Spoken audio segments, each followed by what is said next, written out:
DD Tamil prime time செய்திகளுக்காக சங்கர். முதலில் தலைப்புச் செய்திகள்.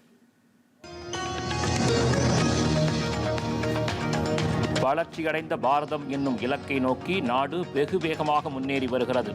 ஒடிசாவில் திட்டங்களை தொடங்கி வைத்து பிரதமர் நரேந்திர மோடி உரை.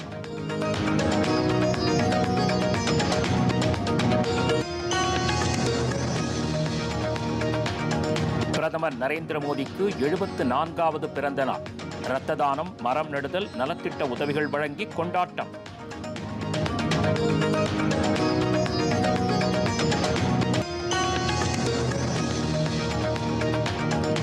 முதல் 100 நாட்களில் 15 லட்சம் கோடி ரூபாய் மதிப்பிலான திட்டங்களுக்கு ஒப்புதல். மத்திய அரசின் முதல் 100 நாள் சாதனை விளக்க கையேட்டை வெளியிட்டு அமைச்சர் அமித்ஷா பேச்சு.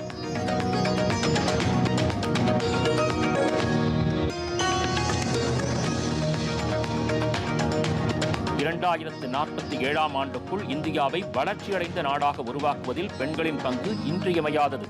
மத்திய கப்பல் மற்றும் துறைமுகங்கள் துறை அமைச்சர் சர்பானந்த சோனோவால் பேச்சு.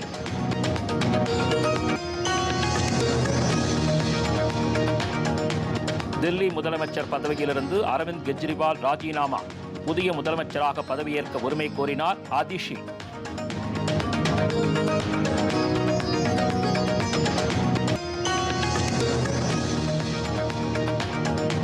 அமெரிக்க பயண முதலீடு குறித்த சர்ச்சைகளை தவிர்க்கவே திமுக, விசிக மதுவிலக்கு நாடகமாடுகின்றன. மத்திய இணையமைச்சர் எல் முருகன் குற்றச்சாட்டு.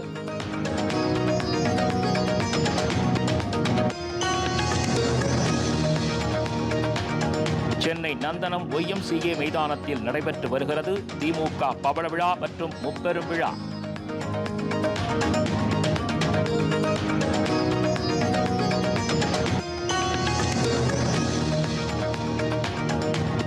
ஆசிய ஆடவர் சாம்பியன்ஷிப் ஹாக்கி போட்டித் தொடர். சீனாவை 1-0 என்ற கோல் கணக்கில் வீழ்த்தி சாம்பியன் பட்டத்தை வென்றது இந்தியா.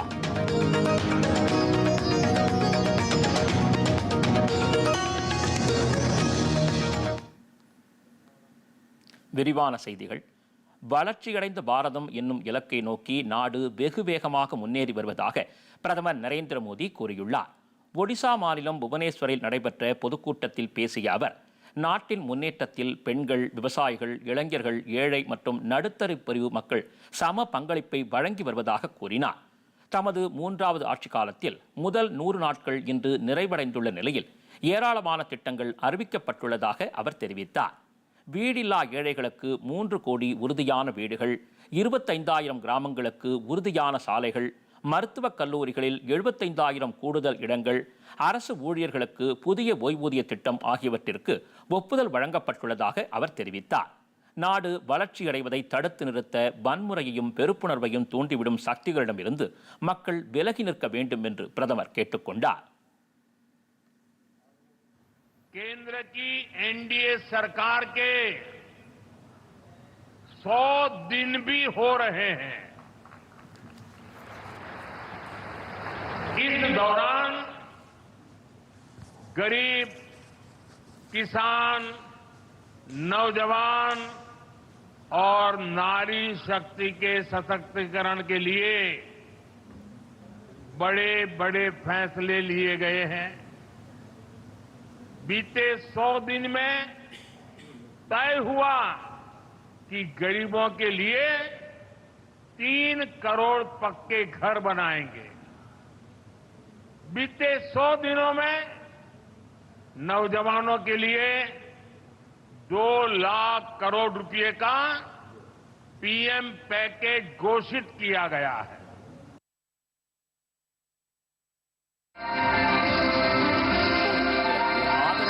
சுபத்ரா திட்டத்தை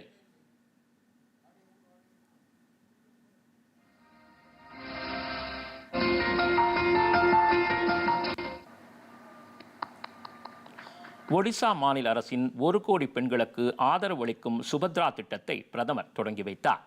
இந்த திட்டத்தின் பயனாளிகளுக்கு ஆண்டுக்கு 10,000 ரூபாய் வீதம் அடுத்த 5 ஆண்டுகளுக்கு 50,000 ரூபாய் வழங்கப்படுகிறது.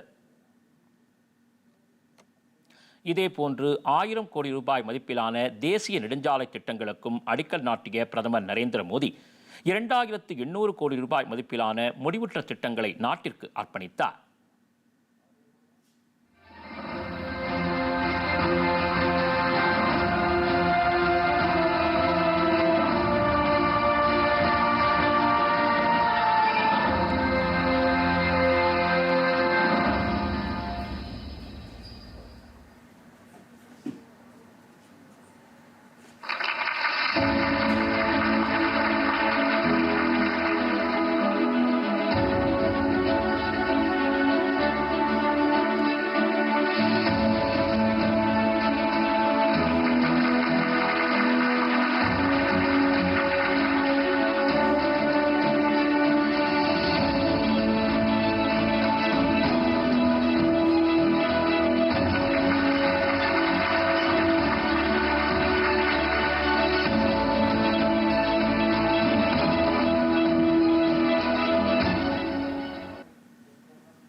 மத்திய அரசின் 100 நாள் சேவையில் 15 லட்சம் கோடி ரூபாய் மதிப்பிலான திட்டங்களுக்கு ஒப்புதல் அளிக்கப்பட்டிருப்பதாக மத்திய உள்துறை அமைச்சர் அமித்ஷா தெரிவித்துள்ளார்.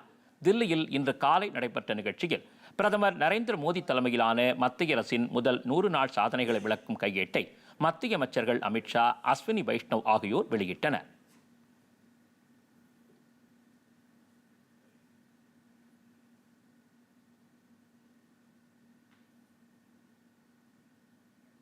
பின்னர் செய்தியாளர்களிடம் பேசிய உள்துறை அமைச்சர் அமித்ஷா, பிரதமரின் பிறந்த நாளான இன்று முதல் அக்டோபர் 2ஆம் தேதி வரை சேவை வாரம் கடைபிடிக்கப்படுவதாகவும் மக்களுக்கு தங்கள் கட்சியினர் சேவையாற்ற உள்ளதாகவும் கூறினார். உலக நாடுகளின் உற்பத்தி மையமாக இந்தியா திகழ்வதாகவும் அவர் தெரிவித்தார். 10 ஆண்டுகளை வளர்ச்சி, பாதுகாப்பு மற்றும் ஏழைகளின் நலனுக்காக அர்ப்பணித்த பின்னர் இந்திய மக்கள் பாஜக கூட்டணிக்கு 3வது வாய்ப்பை வழங்கியதாக அவர் தெரிவித்தார். கடந்த 60 ஆண்டுகளில் முதல் முறையாக ஒரு ஆட்சி 3வது முறையாக தொடர்ந்து நாட்டில் ஸ்திரத்தன்மையை கொண்டு வந்திருப்பதாகவும் அவர் குறிப்பிட்டார். பாதுகாப்பை வலுப்படுத்தி வலிமையான இந்தியாவை அமைப்பதில் மோடி அரசு வெற்றி பெற்றுள்ளதாக குறிப்பிட்ட அமித்ஷா, நமது பண்டைய கல்வி முறை, நவீன கல்வி முறை ஆகியவற்றை உள்ளடக்கிய புதிய கல்விக் கொள்கையை பிரதமர் கொண்டு வந்துள்ளதாக கூறியுள்ளார். சென்னை துறைமுகத்தில் தேச வளர்ச்சியில் பெண்களின் சக்தி என்ற தலைப்பில் நடைபெற்ற நிகழ்ச்சியில் மத்திய துறைமுகங்கள், கப்பல் போக்குவரத்து மற்றும் நீர்வழிகள் துறை அமைச்சர் சர்பானந்த சோனோவால் சிறப்பு விருந்தினராக கலந்து கொண்டார். நிகழ்ச்சியில் 2024 பாரிஸ் பாராலிம்பிக்ஸ் பேட்மிண்டன் போட்டியில் வெள்ளிப்பதக்கம் வென்ற வீராங்கனை துளசிமதி முருகேசன் மற்றும் வெண்கலப் பதக்கம் வென்ற வீராங்கனை மனிஷா ராமதாஸ் ஆகியோருக்கு பாராட்டு சான்றிதழ்கள் மற்றும் பரிசுத் தொகைக்கான சான்றிதழ்களை அவர் வழங்கினார். மேலும் கடல்சார் துறையில் சாதனை புரிந்த பெண்களுக்கும் நினைவு பரிசினை அமைச்சர் வழங்கினார்.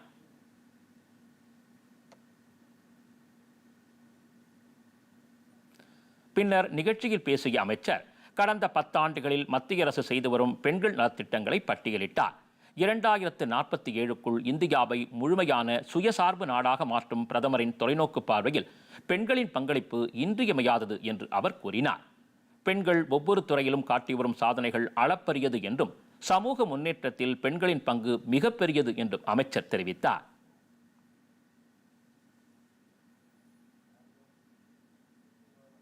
Like successful women's presence here today, and this is mainly to inspire you, young cadet for tomorrow.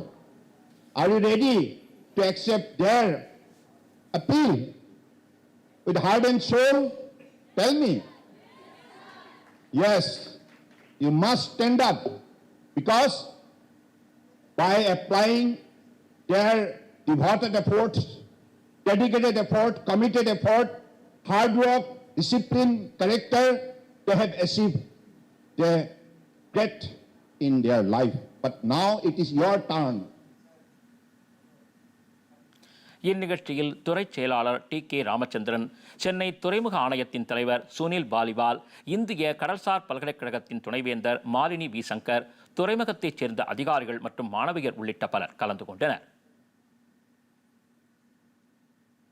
பின்னர் பாராலிம்பிக் போட்டியில் வெள்ளிப் பதக்கம் வென்ற வீராங்கனை துளசிமதி முருகேசன் டிடி தமிழுக்கு அளித்த பேட்டியில், பாராலிம்பிக் போட்டிகளில் முந்தைய போட்டிகளை விட பாரிஸ் போட்டியில் பதக்கங்கள் அதிகரித்துள்ளதாகவும் மத்திய அரசின் தொடர் உதவிகளினால் இது சாத்தியமானதாகவும் அவர் தெரிவித்தார். மாற்றுத்திறனாளிகள் நம்பிக்கையுடன் விளையாட்டுத் துறையில் தங்களை ஈடுபடுத்திக் கொள்ள இந்த உதவிகள் உதவி செய்யும் என்றும் அவர் கூறியுள்ளார். நம்ம கவர்மெண்ட் ஸ்டேடியம், நம்ம SGT ஸ்டேடியமில் ப்ராக்டிஸ் பண்ணி கவர்மெண்ட்டோட ஸ்கீம்ஸ் அண்ட் அவங்களோட சலுகைகள் மூலமாக தான் நான் இவ்வளோ தூரம் வந்திருக்கேன். நான் பெருமையாக சொல்கிறேன் இந்த இடத்துல. அது மட்டும் இல்லாமல் நம்ம கவர்மெண்ட் ஆஃப் இந்தியா வந்து ரொம்ப நிறைய பண்ணிகிட்ருக்காங்க ஸ்போர்ட்ஸுக்கு முக்கியமாக. ஸோ சொல்ல போனால் நம்ம ரியோவில் வந்து 4 மெடல்ஸ் வந்துச்சு, டோக்கியோவில் 19 மெடல்ஸ், ஸோ இப்போ பாரிஸில் 29 மெடல்ஸ் வந்திருக்கு. ஸோ நம்மளுக்கு இதுலேருந்தே தெரியுது நம்ம இந்தியா கவர்மெண்ட் வந்து ஸ்போர்ட்ஸுக்கு எவ்வளோ முக்கியத்துவம் கொடுக்குறாங்க அப்படின்னு சொல்லி. மேபி நெக்ஸ்ட் பாராலிம்பிக்ஸ்ல மேபி இதை விட ரொம்ப அதிகமான மெடல்ஸ் எதிர்பார்க்கலாம். தில்லி முதலமைச்சர் பதவியிலிருந்து அரவிந்த் கெஜ்ரிவால் ராஜினாமா செய்துள்ளார். இன்று மாலை துணைநிலை ஆளுநர் VK சக்சேனாவை சந்தித்த அவர் தமது ராஜினாமா கடிதத்தை வழங்கினார். இதனையடுத்து ஆம் ஆத்மி கட்சியின் புதிய சட்டமன்ற கட்சித் தலைவராக தேர்வு செய்யப்பட்டுள்ள அதிஷி புதிய முதலமைச்சராக பதவியேற்க உரிமை கோரியுள்ளார்.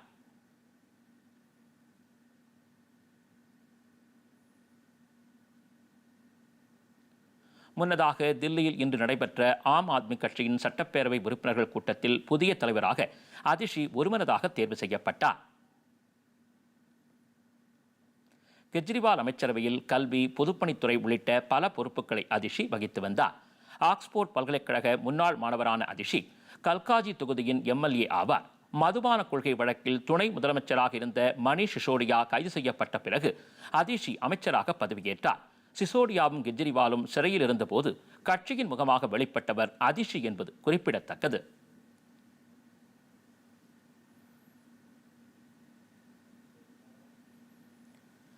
கொல்கத்தாவில் பாலியல் வன்கொடுமைக்கு ஆளாக்கப்பட்டு கொலை செய்யப்பட்ட பெண் பயிற்சி மருத்துவரின் பெயரை நீக்க வேண்டும் என்று விக்கிபீடியா தளத்திற்கு உச்சநீதிமன்றம் உத்தரவு பிறப்பித்துள்ளது.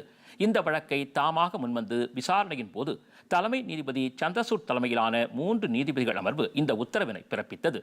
விக்கிபீடியா இன்னும் பெண் பயிற்சி மருத்துவரின் பெயரையும் புகைப்படத்தையும் பயன்படுத்துவதாக தலைமை வழக்கறிஞர் துஷார் மேத்தா நீதிமன்றத்தில் தெரிவித்தார். இதனையடுத்து நீதிபதிகள் இந்த உத்தரவினை பிறப்பித்தனர்.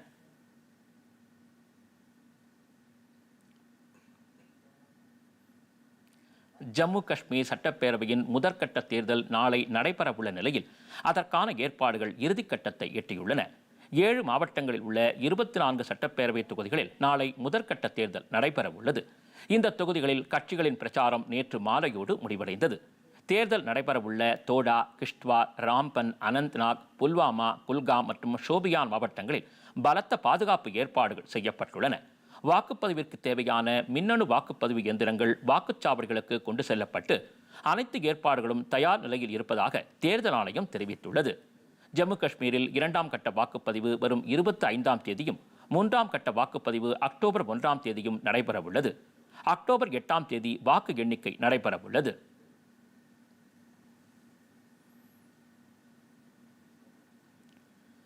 மத்தியில் 3வது முறையாக பிரதமர் நரேந்திர மோடி ஆட்சி அமைத்து இன்றுடன் 100 நாட்கள் ஆகின்றன.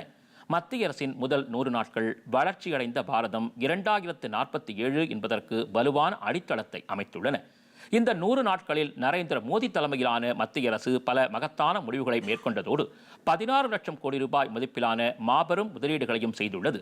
இது குறித்த ஒரு செய்தி தொகுப்பு. 3வது பதவிக்காலத்தின் முதல் முடிவாக பிரதமர் நரேந்திர மோடி பிரதமரின் விவசாயிகள் கௌரவிப்பு திட்டத்தின் 17வது தவணையாக 20,000 கோடி ரூபாய் 9 கோடியே 30 லட்சம் விவசாயிகளுக்கு வழங்க உத்தரவிட்டார். விவசாயிகளின் விளைபொருட்களுக்கு நியாயமான விலை கிடைப்பதை உறுதி செய்ய 2024-25 காலத்தில் கரீப் பயிர்களுக்கான குறைந்தபட்ச ஆதரவு விலை அதிகரிக்கப்பட்டது. மேலும் தீனதயாள் அந்தியோதயா திட்டத்தில் தேசிய ஊரக வாழ்வாதார இயக்கத்தின் கீழ் 10 கோடி பெண்கள் 90 லட்சம் சுய உதவி குழுக்களில் திரட்டப்பட்டுள்ளனர். மகளிர் சக்தி பயனடையும் திட்டங்களுக்காக இந்த ஆண்டு பட்ஜெட்டில் 3 லட்சம் கோடி ரூபாய் ஒதுக்கப்பட்டுள்ளது. 4 கோடியே 10 லட்சம் இளைஞர்களுக்கு திறன் மேம்பாடு வேலைவாய்ப்பை உருவாக்க 2 லட்சம் கோடி ரூபாயில் பிரதமரின் தொகுப்பு திட்டம் உருவாக்கப்பட்டுள்ளது. இந்த திட்டமானது பிரதமரின் பழங்குடி மக்கள் உன்னத கிராம திட்டம் 63,000 கிராமங்களில் உள்ள 5 கோடி பழங்குடி மக்களின் சமூக பொருளாதார நிலைமைகளை மேம்படுத்தும். வருமான வரி செலுத்தும் 4 கோடி பேர் பயனடையும் வகையில் 7 லட்சம் ரூபாய் வரையிலான வருமானத்திற்கு வரி இல்லை. நிலையான விலக்கு 50,000 ரூபாயிலிருந்து 75,000 ரூபாயாக அதிகரிக்கப்பட்டுள்ளது. 70 வயதுக்கு மேற்பட்டோருக்கான ஆயுஷ்மான் பாரத் திட்டம் அவர்களுக்கு ஆண்டுக்கு 5 லட்சம் ரூபாய் வரை சுகாதார பாதுகாப்பை வழங்குகிறது. இது 6 கோடி மூத்த குடிமக்களுக்கு பயன் தரும் என அறிவிக்கப்பட்டுள்ளது. சாலை, ரயில், துறைமுகங்கள், விமான போக்குவரத்து இணைப்பு மற்றும் பொருளாதார வளர்ச்சியை ஊக்குவிக்க 3 லட்சம் கோடி ரூபாய் மதிப்பிலான உள்கட்டமைப்பு திட்டங்கள் உருவாக்கப்பட்டுள்ளன. பிரதமர் நரேந்திர மோடியின் பிறந்த நாள் சேவை வாரங்களாக கொண்டாடப்படுவதாக மத்திய தகவல் ஒலிபரப்பு மற்றும் நாடாளுமன்ற விவகாரங்கள் துறை இணையமைச்சர் எல் முருகன் தெரிவித்துள்ளார். பிரதமர் நரேந்திர மோடியின் பிறந்த நாளை முன்னிட்டு திருப்பூரில் நடைபெற்ற இரத்த தான முகாமை தொடங்கி வைத்த இணையமைச்சர் எல் முருகன் தானும் இரத்த தானம் செய்தார். தொடர்ந்து செய்தியாளர்களிடம் பேசிய அவர், அக்டோபர் 2ஆம் தேதி வரை சேவை வாரமாக கடைபிடிக்கப்பட்டு மருத்துவ சேவை, இரத்த தான முகாம் ஆகியவற்றை நடத்த திட்டமிடப்பட்டுள்ளதாக அவர் கூறினார்.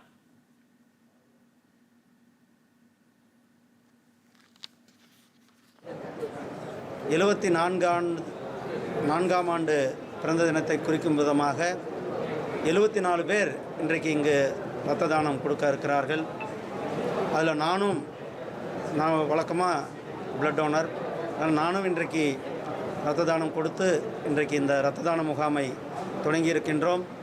அதைத் தொடர்ந்து பல்வேறு பகுதிகளில் மருத்துவ முகாம்கள், அதே போல் தாயின் பெயரில் ஒரு மரம் நடுவது, இப்படி இந்த சேவை காரியங்களை இன்றைக்கு நாளை சுகாதாரத்தை பேணுவது, ஸ்வச் பாரத் மிஷன், அதன்படி கோயில்களை சுத்தம் பண்ணுறது, ஏரிகளை சுத்தம் பண்ணுவது, ஸ்கூல்களை சுத்தம் பண்ணுவது, இந்த அக்டோபர் 2 வரை இந்த பணியானது தொடர்ந்து நடைபெறும். தொடர்ந்து பேசிய அவர், அமெரிக்க பயணத்தில் முதலீடு குறித்த சர்ச்சைகளை தவிர்க்கவே திருமாவளவனும் தமிழக முதலமைச்சர் ஸ்டாலினும் நாடகமாடிக்கொண்டிருப்பதாக அவர் குற்றம் சாட்டினார். கிட்டத்தட்ட 17 நாட்கள் முதலீட்டுக்காக போனார்கள். நாம் எதிர்பார்த்த அந்த முதலீடை அவரால் பெற்றுக்கொண்டு வர முடியவில்லை. அதற்கு பதில் சொல்ல வேண்டிய சூழ்நிலை இருந்தது. அதிலிருந்து மக்களினுடைய கவனத்தை திசை திருப்புவதற்காக திருமாவளவன் அவர்களும் முதலமைச்சர் அவர்களும் சேர்ந்து செயல்படுகின்ற ஒரு நாடகம் இந்த நாடகம். அதனால தான் கரெக்டாக அவர் வர்றதுக்கு 2 நாளைக்கு முன்னாடி, அமெரிக்காவிலேருந்து கிளம்புறதுக்கு 2 நாளைக்கு முன்னாடி அவர் இந்த ட்ராமாவை ஆரம்பிக்கிறார். கரெக்டாக அவர் வந்தோடனே நேற்று போய் அங்கே பார்க்குறார். இது முழுக்க தமிழக மக்களை திசை திருப்பதற்காக திருமாவளவன் அவர்களும் முதலமைச்சர் அவர்களும் இணைந்து செய்கின்ற ஒரு மிகப்பெரிய ஒரு டிராமா.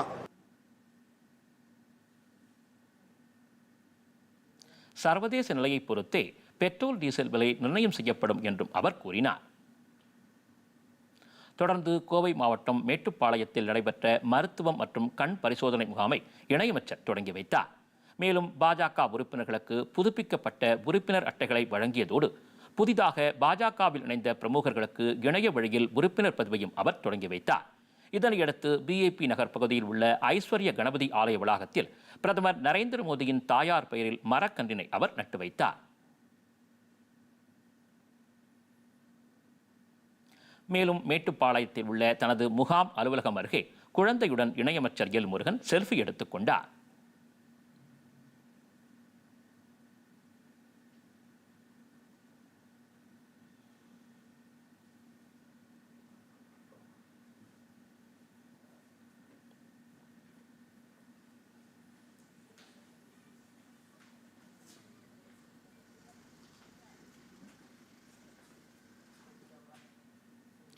மத்திய அரசின் திட்டங்களை பிற மாநிலங்கள் செயல்படுத்தி வரும் நிலையில் தமிழக அரசு அதை கண்டுகொள்வதில்லை என்று பாஜக ஒருங்கிணைப்பு குழு தலைவர் ஹெச் ராஜா கூறியுள்ளார்.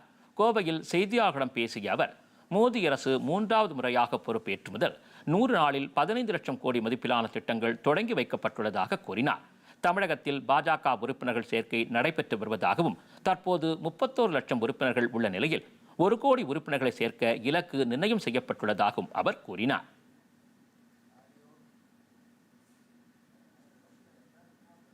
இங்கே பார்த்தா இந்த 100 நாட்களில் 15 லட்சம் கோடி மதிப்பீட்டிலான திட்டங்கள் துவங்கி வைக்கப்பட்டிருக்கிறது.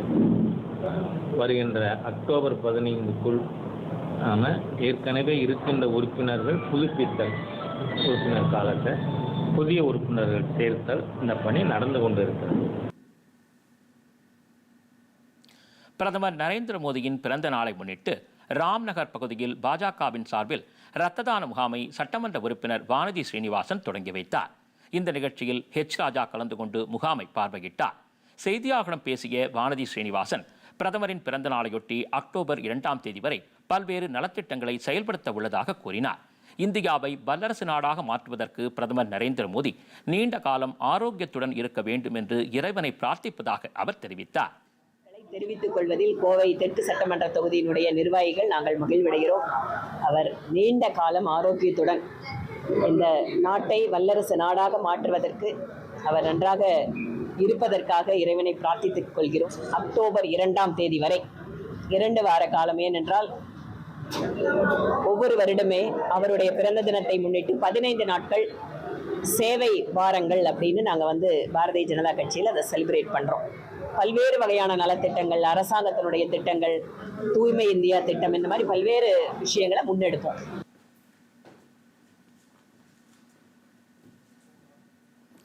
திமுக தொடங்கி 75 ஆண்டுகள் நிறைவடைந்ததை அடுத்து அக்கட்சியின் பவள விழா மற்றும் முப்பெரும் விழா சென்னை நந்தனம் YMCA மைதானத்தில் தற்போது நடைபெற்று வருகிறது. கட்சியின் சார்பில் வழங்கப்படும் பெரியார் விருது, அண்ணா விருது, கலைஞர் விருது, பாவேந்தர் விருது, பேராசிரியர் விருது, மு.க. ஸ்டாலின் விருது ஆகியவற்றை கட்சியின் முன்னோடிகள் 6 பேருக்கு கட்சித் தலைவரும் முதலமைச்சருமான மு.க. ஸ்டாலின் வழங்கி கௌரவித்தார். இந்த நிகழ்வில் அமைச்சர்கள் மற்றும் கட்சி நிர்வாகிகள் கலந்து கொள்கின்றனர்.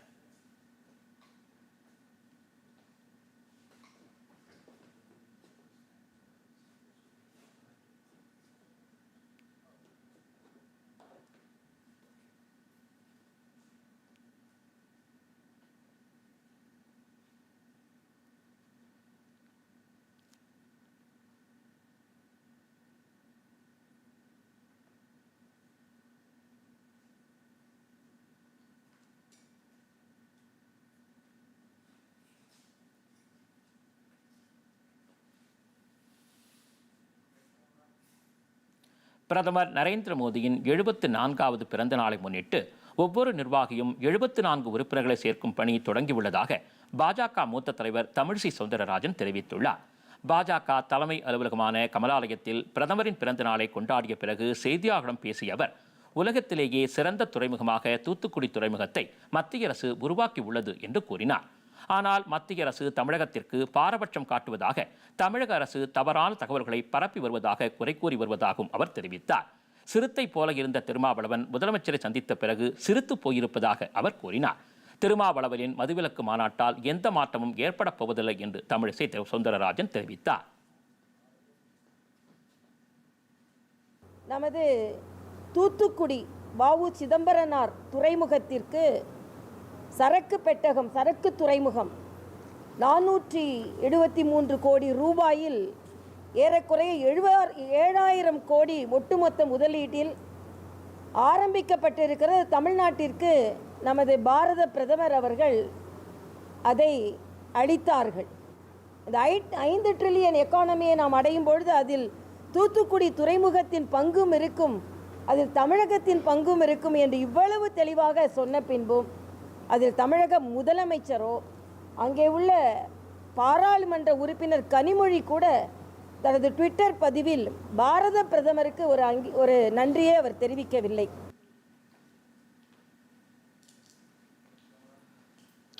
தந்தை பெரியாரின் பிறந்த தின விழாவையொட்டி அவருக்கு முதலமைச்சர் மு.க. ஸ்டாலின் உள்ளிட்ட தலைவர்கள் மரியாதை செலுத்தினர்.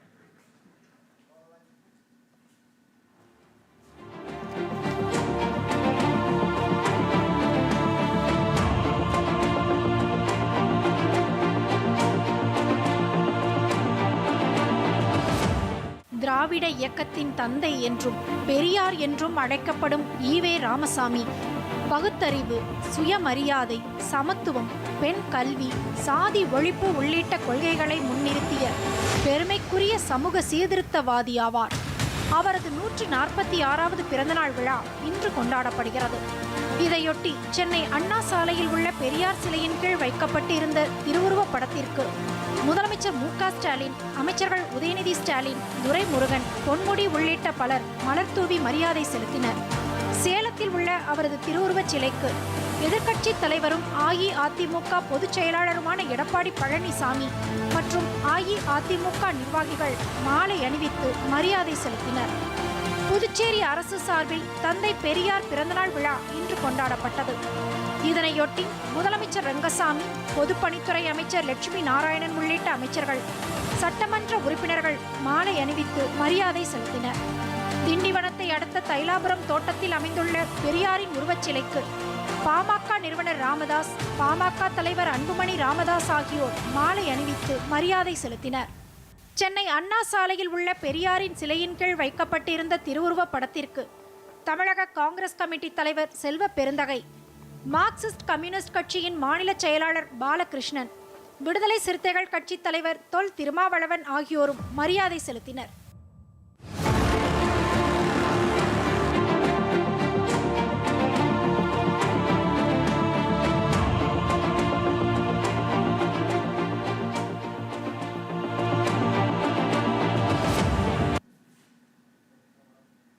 இனி தொடர்வது எக்ஸ்பிரஸ் செய்திகள்.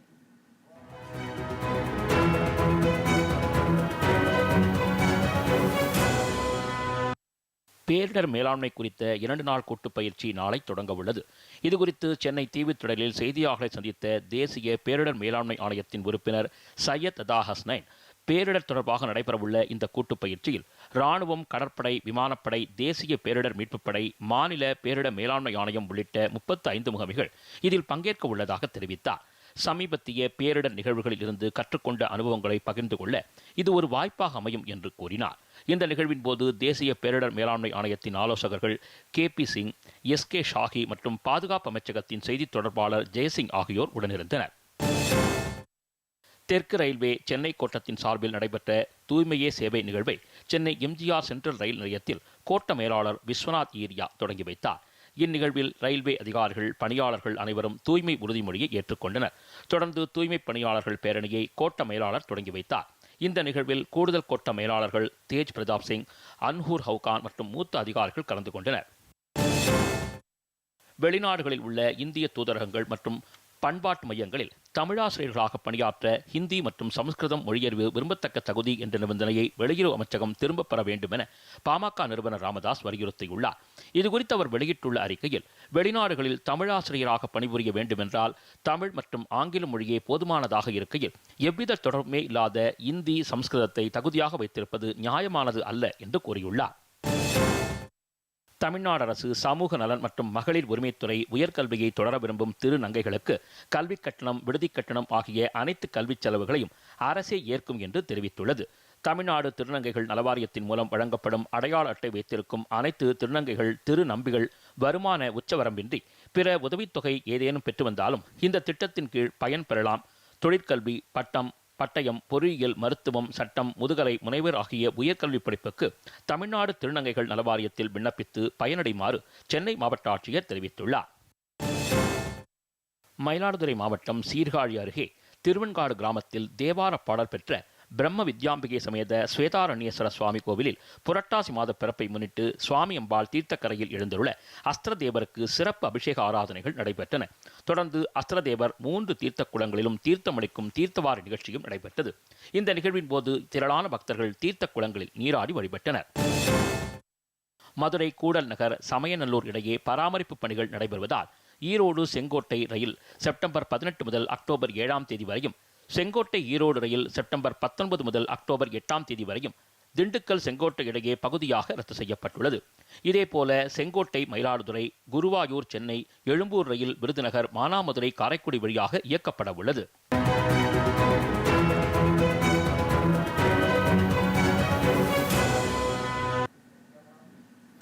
ஆசிய ஹாக்கி சாம்பியன் பட்டத்தை இந்தியா 5வது முறையாக வென்று சாதனை படைத்துள்ளது. சீனாவின் ஹூரன்பெர் நகரில் நடைபெற்ற இறுதிப் போட்டியில் இந்திய அணி சீனாவை 1-0 என்ற கோல் கணக்கில் வென்று கோப்பையை தக்க வைத்துள்ளது. இரு அணிகளும் மோதிய இன்றைய இறுதியாட்டம் விறுவிறுப்பாக நடந்தது. முதல் பாதியில் இரு அணிகளும் கோல் எதுவும் போடவில்லை. 2வது பாதியில் இந்தியா 1 கோல் அடித்து சீனாவை வீழ்த்தியது. இந்த போட்டியில் முதல் முறையாக பங்கேற்றுள்ள சீனா இறுதிப் போட்டி வரை முன்னேறியது குறிப்பிடத்தக்கது. இந்திய அணி இந்த போட்டித் தொடரில் பங்கேற்ற அனைத்து ஆட்டங்களிலும் வெற்றி பெற்று சாதனை படைத்துள்ளது. இத்துடன் இந்த செய்தி அறிக்கை நிறைவு பெற்றது. மீண்டும் செய்திகள் இரவு 10 மணிக்கு. வணக்கம்.